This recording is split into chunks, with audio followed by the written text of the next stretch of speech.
Okay, you're going to need organic bones. I get mine from Laverstoke. On my friends list you'll see a guy there called Sean Thurgood. He is the guy to speak to about these if you live locally. Now what we're going to do is make a gut friendly broth.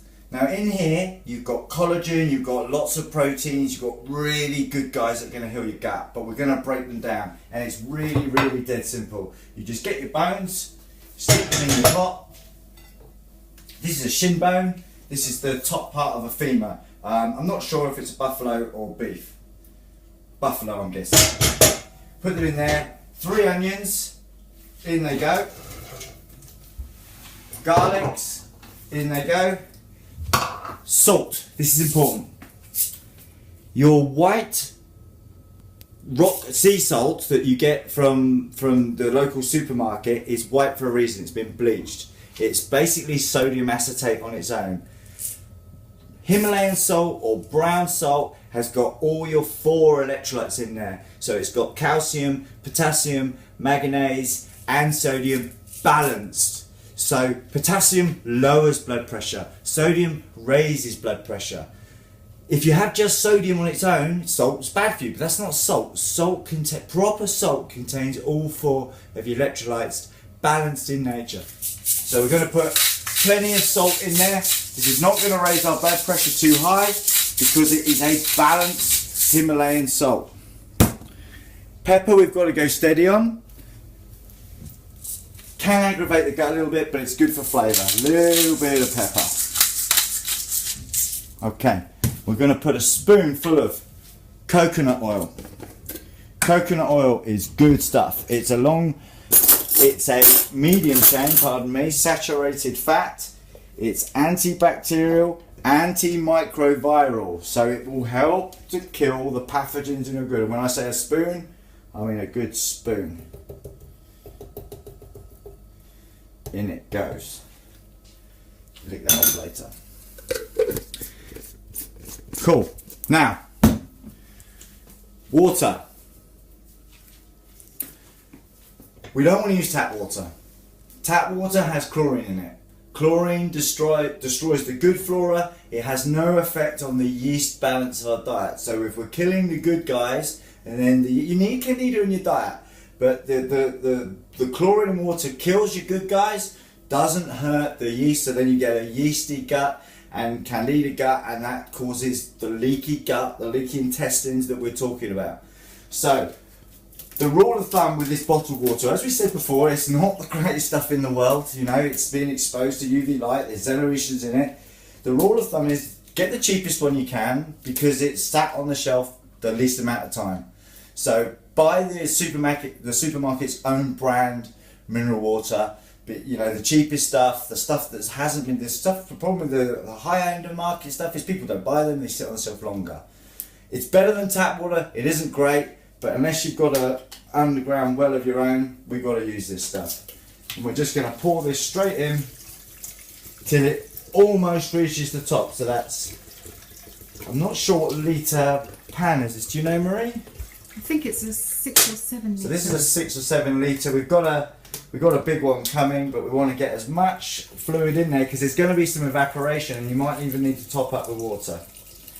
So that's now 3 litres of water in there with 2 fairly decent sized bones. We'll go again. Now, heating, cooking, we want to do it slowly.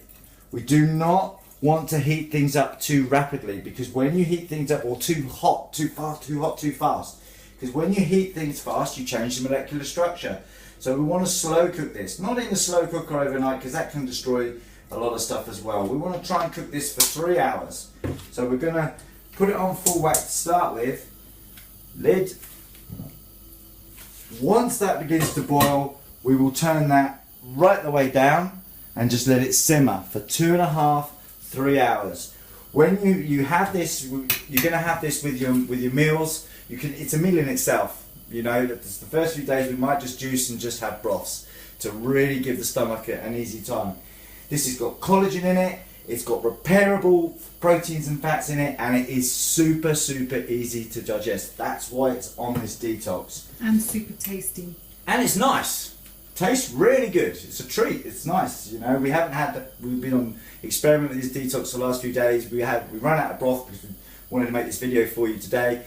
And we've noticed the difference not having the broth. You know, the broth will stop you craving carbohydrates and stuff like that because it's got all the fats your body needs. The stuff the cell needs in the body, it's got. Cool. That's it. Come back in 3.5 hours and we'll show you the results.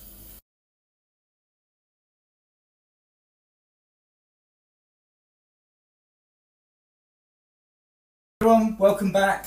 The broth is finished. Cooked for about 3 hours, a little longer, 3.5 hours we did this one for. Now look what's happened to the bones. This is a shin bone. All the marrow is gone. There was some connective tissue on the outside. That's all gone. That's all melted away in here.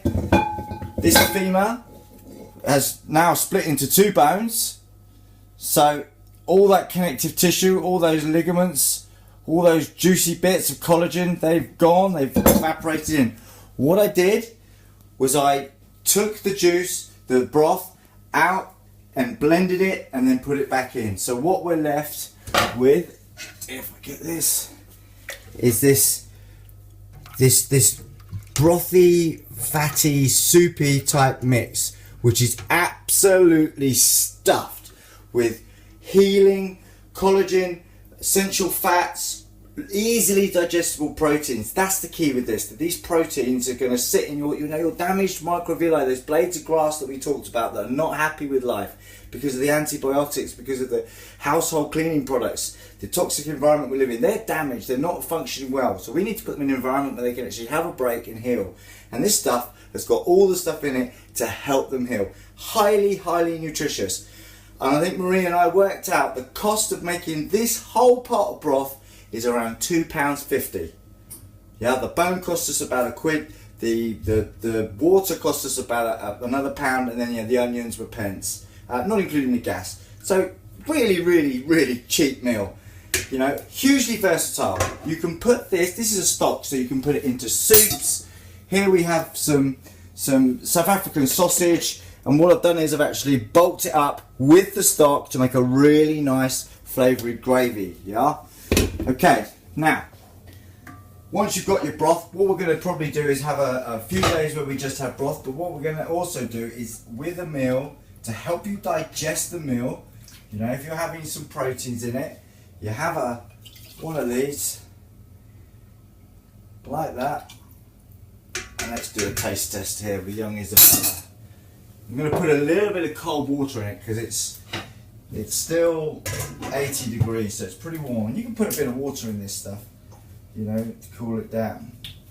Give it a little mix up, and you can't beat a child test. If a child will drink this, your quid's in. Have a go, and be honest. That is really nice. Is it nice? Yeah. You'd have that with your food? Children love it. There you go. Let me double check. She didn't want you to have it. Got lipstick on it. Oh yeah, really good. That's a nice broth we've made there. Yeah. Okay, that's it.